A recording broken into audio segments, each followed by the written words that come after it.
बिस्मिल्लाहिर्रहमानिर्रहीम, अस्सलाम वालेकुम जी। आज किस नए सेटअप में, नए पॉडकास्ट में ग्लोबल मार्केटिंग के प्लेटफॉर्म से आपके पास हाज़िर हैं। अच्छा, ये एक नया हमारा एक पॉडकास्ट हमने स्टार्ट किया है जिसके अंदर हम आप लोगों के क्वेश्चंस होंगे जो कि मेरी टीम को या फिर बाज़ औक़ात कुछ क्लाइंट्स को, बाज़ औक़ात आप लोगों के क्वेश्चंस होंगे, उनके आंसर हम डिटेल में आप लोगों के साथ जो है वो शेयर करने की कोशिश करेंगे।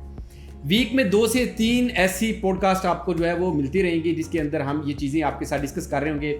आपका कोई भी क्वेश्चन हो, कोई भी क्वेरी हो, आप कमेंट सेक्शन के अंदर दे सकते हैं। अगली पॉडकास्ट के अंदर, अगली जो शूटिंग है उसके अंदर आपको ये सारी चीज़ें मिलेंगी।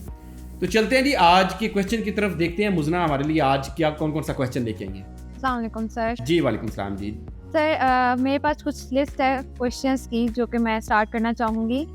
तो सर फर्स्ट क्वेश्चन हमारे पास जो बहुत ज़्यादा इंक्वायर किया जाता है वो ये है कि हमारे घर के साथ भी लोकल प्रॉपर्टी डीलर्स होते हैं, एक बायर को क्यों एक ऑथेंटिक प्रॉपर्टी एजेंसी के पास जानी चाहिए? बिल्कुल मुझे बड़ा वैलिड क्वेश्चन आपने किया है। अच्छा, अगर यही क्वेश्चन आज से सिर्फ 5 साल या 10 साल पीछे लोग मेरे से करते तो शायद मैं इसका क्वेश्चन ये देता कि लोगों का ज़्यादा ट्रस्ट ये होता था कि हम अपने गली मोहल्ले की किसी प्रॉपर्टी वाले से जो है वो हम प्रॉपर्टी खरीदेंगे तो ज़्यादा हम सेफ़ हैं, वो हमें अच्छा मशवरा दे सकता है, वो हमें अच्छी जो है वो गाइड कर सकता है।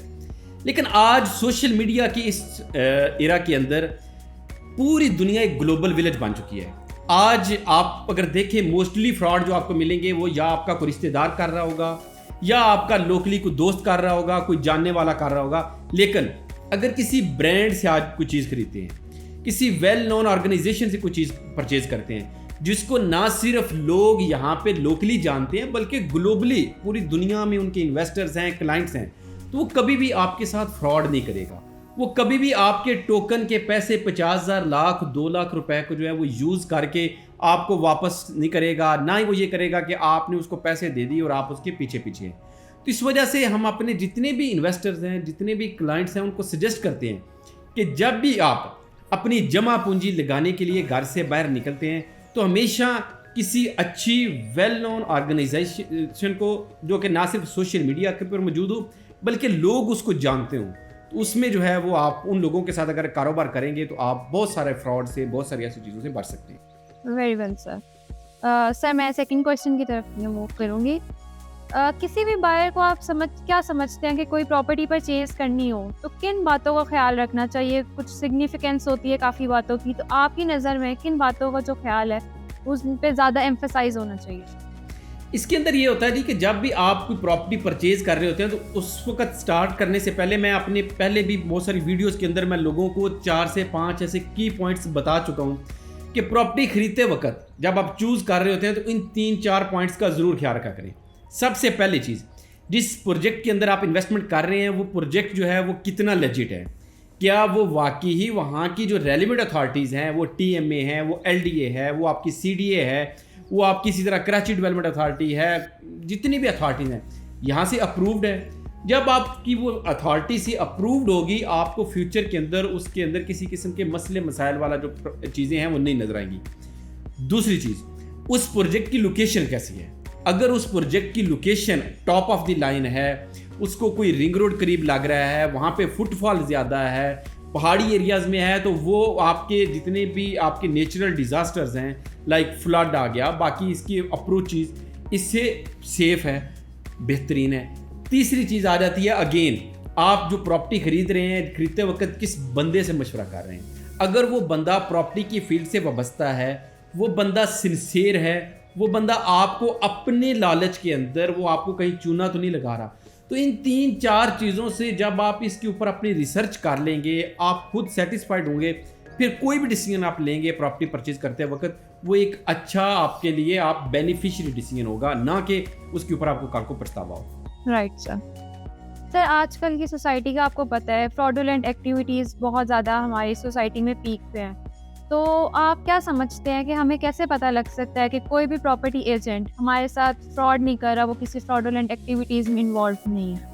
अच्छा, अगर आप इस पूरी प्रैक्टिस के अंदर देखें, जब भी आप किसी भी प्रॉपर्टी डीलर के पास, किसी प्रॉपर्टी एजेंट के पास प्रॉपर्टी परचेज करने के लिए जाते हैं तो उस वक्त आपको जब उससे मुलाकात होती है तो उससे आपको बहुत सारी चीज़ों का आइडिया होना शुरू हो जाता है। एक, वो जिस जगह के ऊपर बैठा हुआ है क्या उस जगह के ऊपर यानी कि 1-2 मरले की शॉप के अंदर या 2-3 मरले के जो है वो किसी एक छोटे से आप जगह के ऊपर बैठा हुआ है, तो वो कभी भी आपको किसी भी वक्त अगर वो चूना लगा जाए, आप उसको कैसे पकड़ सकते हैं?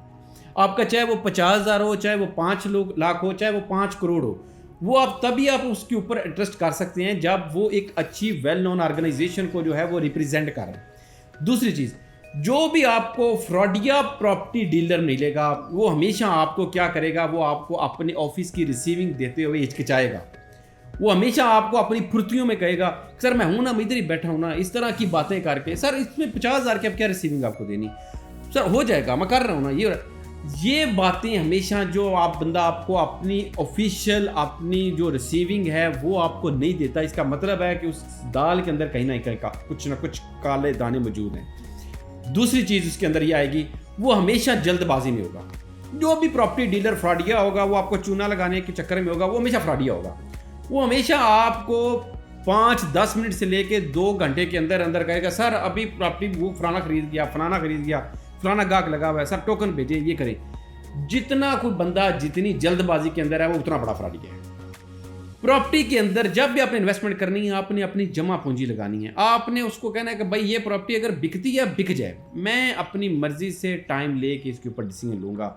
जिस वक्त भी अगर आप इस तरह के किसी प्रोफेशनल बंदे से मिलेंगे, वो आपको कभी भी जल्दबाजी में फैसला करने का नहीं कहेगा, वो कभी भी इलॉजिकल बात नहीं करेगा, वो आपके कहने के बगैर आपको ना सिर्फ अपने ऑफिस की रसीद देगा, बल्कि उसके ऊपर अपनी ऑफिस की स्टैम्प और अपने ऑफिस की अपने सिग्नेचर भी करेगा कि बाकी ही, क्योंकि उसके अंदर कोई किसी किस्म की फ्रॉड करने की उसका प्लान नहीं है। तो ये 3-4 चीज़ें हैं, अगर आप इसके ऊपर गौर कर लेंगे तो आप जो है इन फ्रॉडुलेंट एक्टिविटीज से बच सकते हैं। ठीक है सर, मैं अपने लास्ट क्वेश्चन की तरफ मूव करूंगी। व्हाट डू यू थिंक के शॉर्ट टर्म में अगर इन्वेस्टमेंट करनी हो तो which side do you think is better, commercial side या रेजिडेंशियल साइड की तरफ जाना चाहिए? अच्छा, मैं अपनी वीडियोस के अंदर, अगर आप मेरे चैनल के ऊपर देखेंगे, मैं बहुत सारी वीडियोस इनके ऊपर डिटेल में बना चुका हूं, जिसके अंदर आपकी कमर्शियल इन्वेस्टमेंट है, आपकी रेजिडेंशियल इन्वेस्टमेंट है। मैं इन सब चीज़ों के ऊपर लोगों को कह रहा होता हूं कि शॉर्ट टाइम इन्वेस्टमेंट जो है ना, उसके अंदर हर बंदे का टाइम फ्रेम डिफरेंट है। कोई समझता है कि मैं आज इन्वेस्टमेंट कर रहा हूँ, 15 दिन के अंदर उसमें से क्या मुझे गेन मिलेगा। कोई समझता है 2 महीने के अंदर क्या मिलेगा, किसी की 6 महीने भी शॉर्ट टाइम है, किसी का 1 साल भी शॉर्ट टाइम है, और किसी के लिए आपका जो है वो 2 साल मिनिमम ही साइड है। तो पहले तो ये चीज़ है कि आप जब भी प्रॉपर्टी खरीदने जाएं, जिस प्रॉपर्टी कंसल्टेंट से खरीद रहे हैं, तो आप उसको अपना टाइम फ्रेम बताएं कि मैं इस टाइम फ्रेम को शॉर्ट टाइम कहता हूँ, इस टाइम फ्रेम को लॉन्ग टाइम कहता हूँ। प्रॉपर्टी जब आप खरीद रहे हैं तो इसका मतलब है आप कोई एसेट बना रहे हैं। ये कोई भी शॉर्ट टाइम की इन्वेस्टमेंट अपॉर्चुनिटी नहीं होती, इसमें हमेशा आपको जो है वेट करना पड़ता है। शॉर्ट टाइम में गैम्बलिंग में आपको बहुत सारे ऐसे प्रोजेक्ट मिलेंगे जिसमें डीएचए में, अगर डीएचए क्वेटा देखें, गैम्बलिंग हो रही थी, विद इन 6 मंथ आपको मोर देन 10 मिलियन का प्रॉफिट भी नजर आया है, और सेम टाइम के ऊपर विद इन 2 मिलियन आपको जो है वो 10 मिलियन की जो है वो आपको करेक्शन भी जो है वो नजर आएगी, नीचे गिरी भी है। तो इसमें ये चीज़ एक्सपेक्ट करना है कि अगर जितनी शार्पली मार्केट ऊपर जा रही है, ये ऊपर से ऊपर ही है, नहीं ये नीचे भी आ सकती है। इसी तरह आपकी लाहौर स्मार्ट सिटी है, आप 4 मरला कमर्शियल, 8 मरला कमर्शियल देखें, 60-60 लाख रुपए के ऊपर गैम्बलिंग में गया है, आज वही आपका जो है वो 25-30 लाख में है। 30-40% लोग ऐसे हैं जिन्होंने अपनी इससे ऊपर परचेजिंग की हुई है। इसका मतलब ये हुआ कि मैंने एक आपको रेजिडेंशियल साइड के ऊपर बताइए, डीएचए क्वेटा की एग्जांपल दी है कि 1 करोड़ का जंप ऊपर गया, वापस 1 करोड़ का नीचे आ गया। इसी तरह 30 से 40 लाख रुपए का जंप 4 मरला कमर्शियल के अंदर, लाहौर स्मार्ट सिटी के अंदर ऊपर गया, वही आपको वो नीचे भी नजर आया।